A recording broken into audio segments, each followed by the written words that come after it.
to Sador's Turning Pages, where we talk to the authors and the writers before they hit the stages. We're going to have a simple conversation with our friends and discuss authors' thoughts and creative juices, which led them to the pen to the paper to create their innovative works. I can hear my echo. Great. This evening, I have ladies that's here with me. I have Lady Michelle of Heal and Rebuild. Enjoy is on her way, a Be Mindful show, and Miss J from the Health Tea Talk, all Store radio shows. Today, our special guest again this month is Miss Sheree Singleton, and we will be delving into her book called My Journey from Impossible to Manifestation. So we're going right in. Sheree's going to briefly flash back to our last episode of Turning Pages and give the viewers a little information about her journey and what the impossible was and how the manifestation of it all has touched her life. So hello, everyone.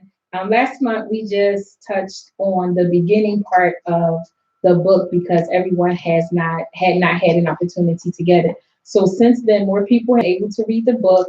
We had the coming out on May the 18th, and it was wonderful. Thanks to everyone who came out, supported.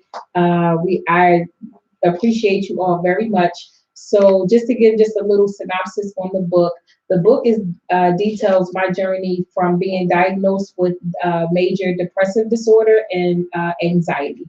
And I was diagnosed many years ago, and I was diagnosed several times. And throughout the time period, I dealt with the death of my grandmother. I dealt with rejection. I dealt with abandonment. So those were all of the things that I was dealing with throughout the time that I was depressed. And not to mention working a full-time job, doing ministry, and also being a mother, a daughter, a friend, all of those things. So the book just really starts on the beginning part and how I started to combat the thing that we call depression. And a lot of people have been diagnosed with depression. And what I can say that's been a good thing since coming out is that a lot of people have actually contacted me, and they are now doing what they have to do to get help in their way.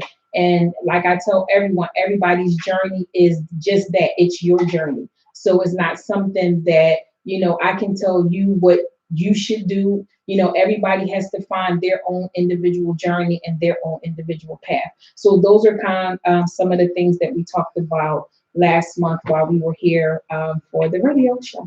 Awesome. So my co-hosts today, they're going to be asking a couple of questions. If you guys have questions, you can call us at 215-909-6070.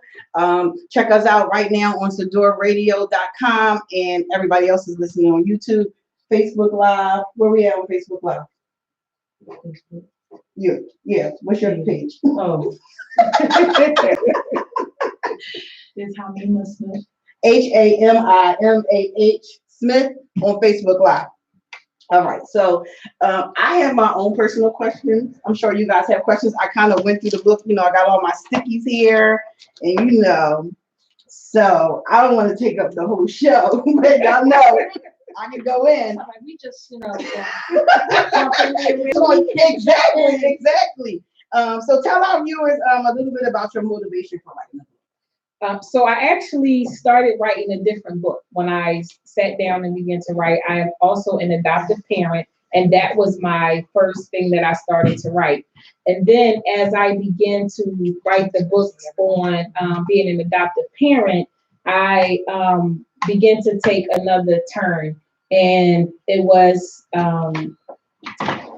me talking about the parenting part and me talking about parenting as a parent who had depression. That's when I started writing and dealing with the depression and dealing with how I was going to put the book together. So many times I looked and I had stuff on my phone. I had things in my journal. I had things just all over the place. And as I began to put all of it together, y'all need some help. So that's where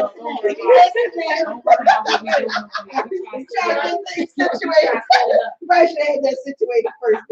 Trying to our head, not our heart. Not ready. So that's how all happened. So as I began to put everything together, that's when the book itself began to form. And that's how it all started. So really the motivation, once I started writing it, I realized that me going through what I went through was not just for me. It was something that was going to help other people. And it is a lot of just as a whole stigma in the Black church and the Christian church, and for Black people, period, about mental health and quote unquote being crazy and having a diagnosis of depression or anxiety. And a lot of people, they don't want to talk about it. So my motivation is helping other people and just starting a conversation so people can feel comfortable in talking about it. I felt at times that I was judged because of what I was going through and because people didn't know what was wrong. I felt as if they just basically judged what they did not know. And that kind of held me back from getting help because I did not want to be judged. So that's one of the reasons why I wanted to start the conversation so that I could just kind of, help people along in their own individual journey.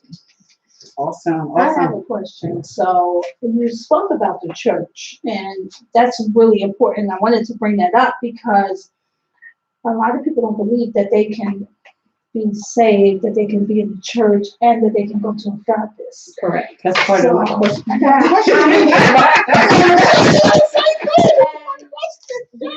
have talked on several occasions about some other things, we know that depression kind of falls in with a lot of different things, and people are afraid to come forward.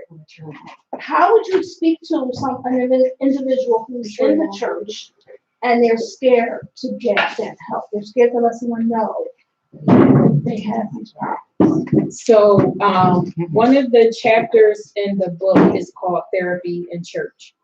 And one of the reasons why I talked about it was because I felt when I first, probably in my mid-20s, the message that came to me was that you were less saved if you suffered from depression. If you took any kind of medication, something was wrong. That means that you didn't trust God and you did not, you didn't believe in God. If you had to, go outside the church and get assistance or to get help. And what I found out for myself was that my God used my therapist to help me along my path. And so for everybody who is suffering from that, I don't understand where it comes from. Because if we can go to the doctor when we have a broken leg and know that the doctor is going to fix it, do surgery, put a cast on it, and leave that time for it to heal, why can't we go to somebody who specializes in getting help for the mind to get ourselves back together and start ourselves back on the right track? To me, an illness is an illness. So whatever you have to do to get yourself well, then that's what you do. It came to a point where when I was having suicidal thoughts and when I was by myself and I was all alone, at some point you stop caring what other people are going to say because you're going to wind up doing everything you had to do to get help. So when you're by yourself in that corner, and it's only you and God, I know that God led me to the therapist that I was in because of the simple fact that I asked on several occasions. I said, I really need help. And I said, I really need help. So I need to go to some place where I can get this help. And because that was the way that I went, I wound up with the therapist that I did. And I went strategically in 3 different ways to 3 different therapists, and they both played a part in me getting from where I was to where I am now. So a lot of people who are suffering, and they think that if they are less than a Christian, or whatever your religion may be, whatever it is, that's just not true. And I don't want people to suffer because they think that, oh, I'm less of a religious person because I go to therapy and I go to church. Like, they're not separate. and they can bear. And my pastor says all the time, if somebody needs to go to therapy, they need to go to therapy. And there's nothing wrong with it. And the more times we accept that and we don't judge people because of what, we don't know what people go through behind closed doors. We don't know the pain. People don't know the nights that others are crying. People don't know the nights that I cried in my bed in a fetal position by myself. People don't know the nights that I just wanted to just to cut myself just to stop the pain. People don't know. It was times where I envisioned me sticking like a needle in my head and just pulling out the infection because that's how bad I hurt. Nobody can tell me that where I was at that time, that God didn't bring me and that God didn't use my therapist at the time to bring me out from where I was. So for every single person who has a journey, that's why this is my journey. And one thing that I say at the end of each chapter is, this is my story. Your story isn't over. Be brave, be courageous, keep pushing, keep praying. There's power in your one, because every single time you take a step, you strengthen yourself. But as you're strengthening yourself, you're also giving another person strength, because you're going to come out and you're going to tell your story, and that story is going to help another person. So when I address it in the book, I hope that part comes across, that your journey is your journey. It's just that it's individualized. What may work for me may not work for you. What work for you may not work for me, and that's why it's individualized. This is mine, and you have yours as well.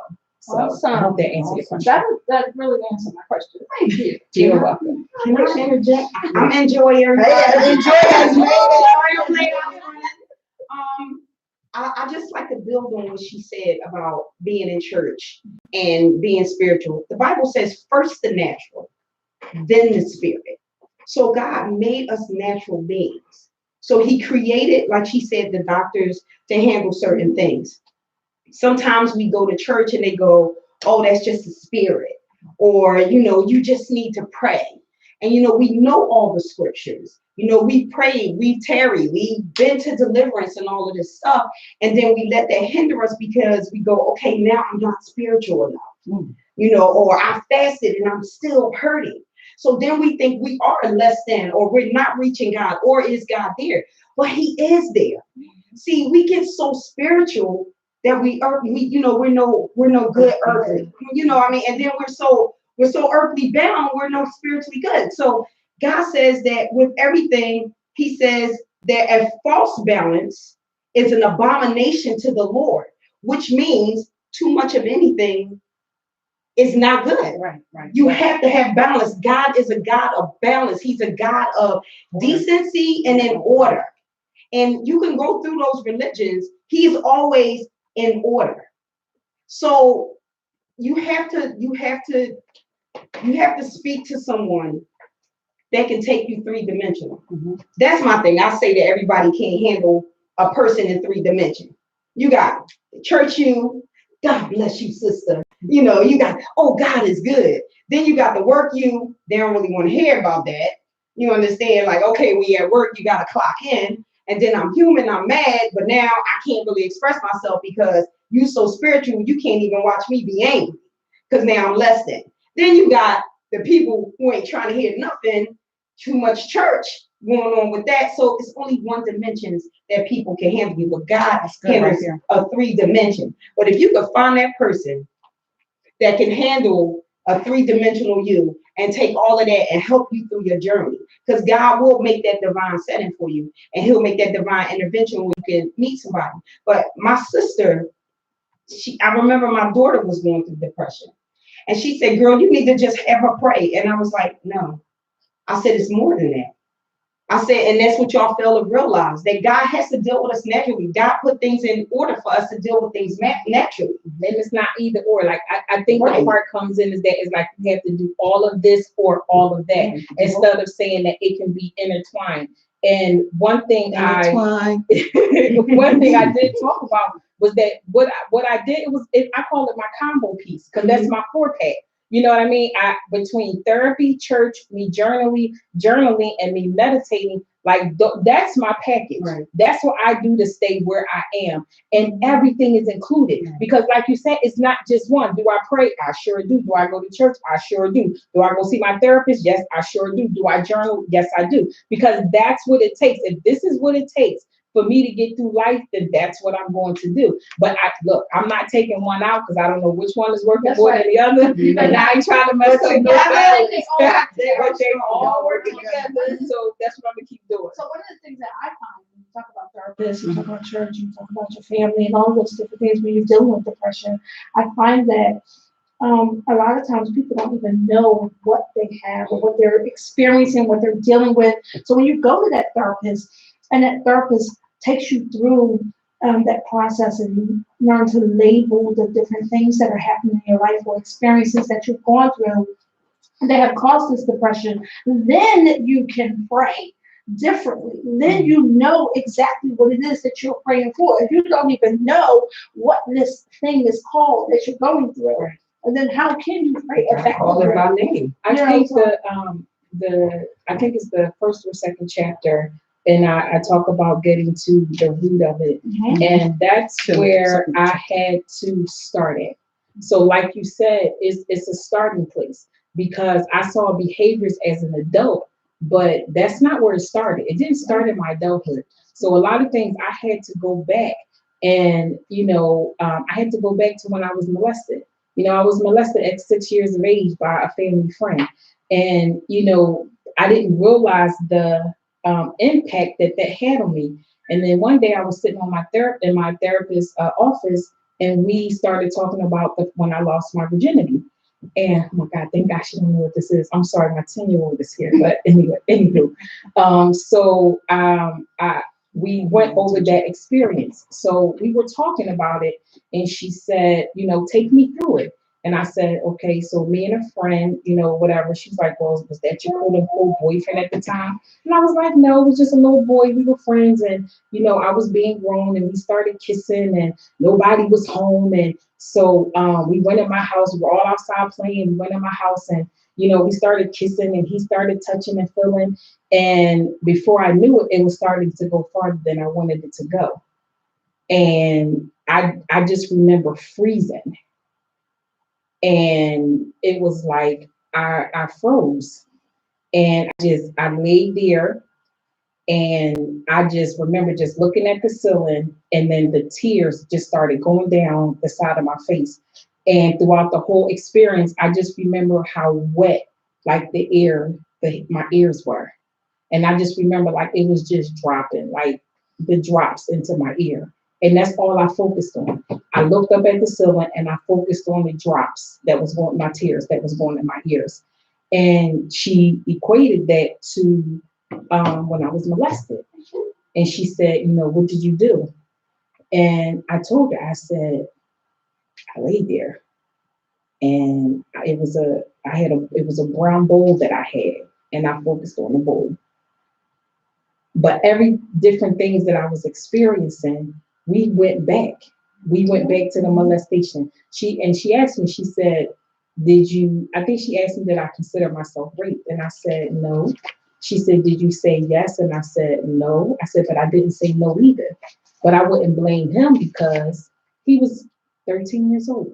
I was 11 years old. So, but I know that changed me. I know that changed me. I went, cleaned myself up, and I went back outside because I didn't want anybody to know what had happened. By the time my mom came home from work, I wanted everything to be cool. I didn't want to be upset. So we had this, it was like this little wall we used to all sit on. And we all sat on the wall, and he started playing king ball. I sat on the wall, and I probably sat there for like a couple hours while like the rest of my friends was playing. And I just stayed there for a couple hours. But while I was in therapy, I had to go back to all of those experiences, and I had to start dealing with them because those were the things that were keeping me just caged in. And those were the things I had to go back to that I had to deal with. So I have another question. In the forward, it talks about how our negative experiences seem to speak louder than our positive experiences in our life. Talk to us a little about that, how your negative experiences spoke louder to you than your positive experiences, and then in turn, the manifestation portion of it, how the positive portions of your life begin to speak louder than the negative.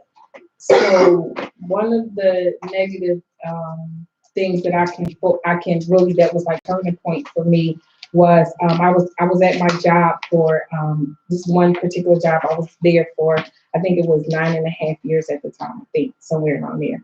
And the depression had got so bad that it started interfering with everything at work.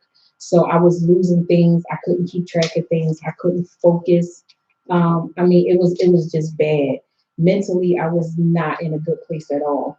So, long story short, I wound up getting like a, what do you call it, like a write up at work. But this was like my final write up. And this final write up that came, like I basically couldn't do nothing else because if I did something else, then I would be getting fired. So, but I was like, I got this. I'm gonna put everything together. You know, I'm gonna do everything I had to do. So, we did we did something at that place up there on, I can't remember what it was. We did an event, and when we were coming back from the event, we were on like a party bus. And when I got home from the event, I took everything that was in this bag and I put it in the house, but I got it mixed up with like a work bag or whatever. So when I went back to work, I did not have everything that I needed, and I totally forgot about, you know, the stuff that I had to take to work. So when I went to work, I turned everything in except for the stuff that I got mixed up in this bag. And when my director went back and she was looking over whatever, she was like, "Oh, some paperwork is missing from this month right here." And I'm like, "No, I did it. I knew I did it or whatever." And she was like, "No, it's gone." And I was like, "Wait a minute." You know, when she called me in or whatever, and it was, you know, it's on Friday afternoon, you know, that's never good.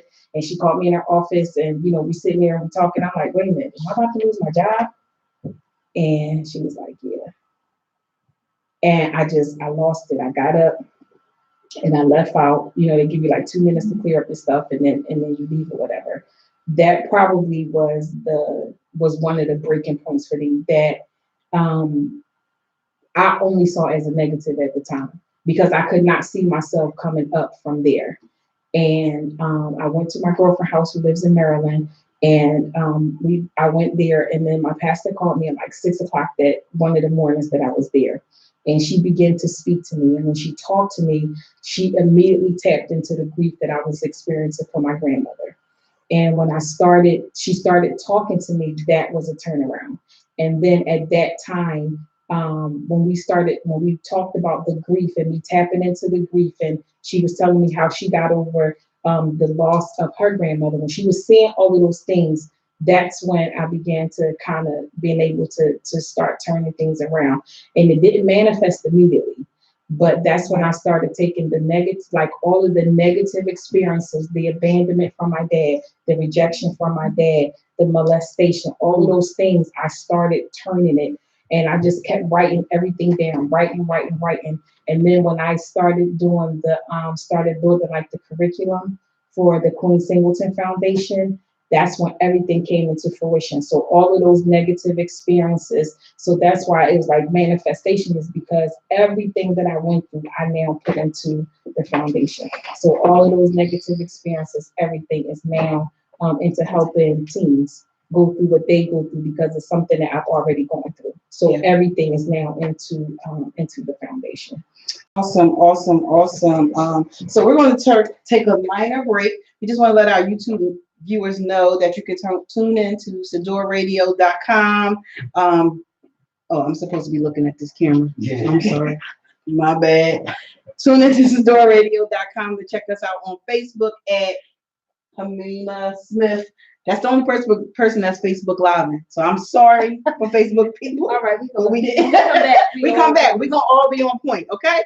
But first, we want Sheree to let us know where you can purchase her book at first. For all the people that might have just hopped on and you gotta get off, you gotta go home, cook dinner for the family, whatever the case may be, she's gonna let you know where you can get her book from, how you can purchase her book. So for everyone who wants to order the book, please just contact me. My number is 215-290-0828. You can contact me via Facebook, Instagram, or Messenger. On Instagram is at Sheree Singleton, SHEREE Singleton. And on Facebook is Sheree Uniquely Me Singleton. Awesome. We see you guys back in a few minutes. This is my. That's what you're doing it though. Like, what you That's talking about? This is easy. Hold on, you want me to stop that? Stop That would be nice. How you Stop. stop this? Sorry, Stop. sorry, YouTube. I don't I said know. stop. Dang. It's not an ending. Oh, end stream. My bad. Big green. Deuces. You be back. All right.